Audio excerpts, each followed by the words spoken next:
Hi అండి, అందరికీ నమస్కారం. వెల్కమ్ టు మై ఛానల్ అండి. ఈరోజు ఈ వీడియోలో సూజీ రవ్వతో చేసిన ఉప్మాను ఏ విధంగా తయారు చేశానో చూద్దామండి. అందరూ జనరల్గా ఉప్మా తయారు చేసుకుంటారు కదా, నేను డిఫరెంట్గా ఎలా తయారు చేశాను అనేది ఈ వీడియోలో షేర్ చేస్తానండి. హెల్దీగా టేస్టీగా ఎలా తయారు చేశానో చూద్దాం. మొదటగా ఒక కప్పు సూజీ రవ్వను తీసుకున్నాను. అందులోకి 1 టేబుల్ స్పూను నెయ్యి వేసి మనము రవ్వని రోస్ట్ చేసుకోవాలండి. చూస్తున్నారు కదా, వీడియోలో చూపించిన విధంగా చక్కగా రవ్వని రోస్ట్ చేసుకోవాలి. అప్పుడు మన ఉప్మా అనేది ఉండలు కట్టకుండా చక్కగా మంచిగా టేస్టీగా ఉంటుంది. చూసారు కదా, మనము రవ్వని రోస్ట్ చేసుకుందాము. నెక్స్ట్ మనము ఉప్మాని ఎలా తయారు చేసుకుందామో చూద్దాము. అందరూ జనరల్గా ఉప్మా చేయాలంటే తాలింపు పెడతారు కదండి, కానీ ఇందులో నేను తాలింపు కోసము ఒక పిరికెడు జీడిపప్పు, అదేవిధంగా 1 టేబుల్ స్పూను వాము అండి, అదేవిధంగా 1 టేబుల్ స్పూను జీలకర్ర.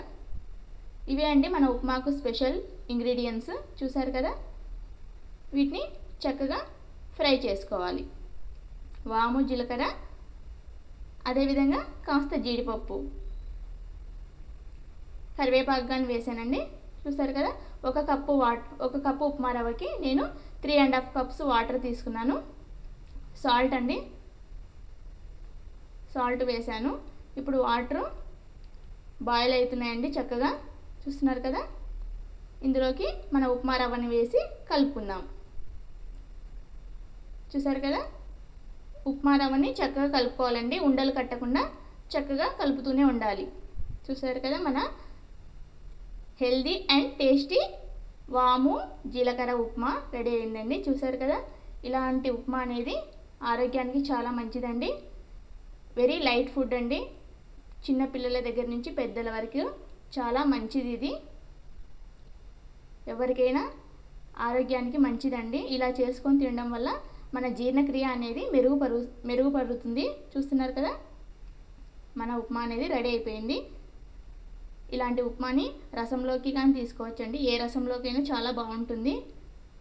Healthy and tasty upma. ఇప్పుడు సర్వింగ్ ప్లేట్లోకి తీసుకుందామండి.